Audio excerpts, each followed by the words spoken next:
प्रेमामध्ये तुम्ही एकदम विलीन होऊन जाणं कोणाच्या व्यक्तिमत्वात, एक तर पहिले तो होऊ शकत नाही. प्रत्येक व्यक्ती स्वतंत्र आहे.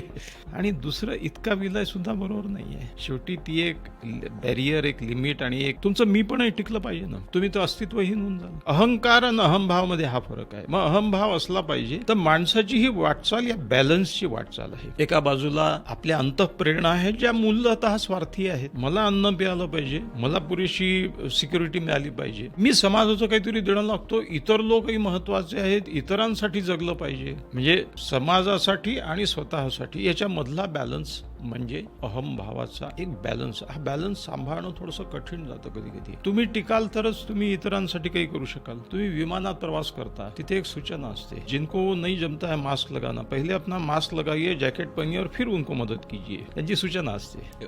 तर ही गोष्ट अगदी फंडामेंटल आणि बेसिक आहे की अहमभाव जरुरी आहे.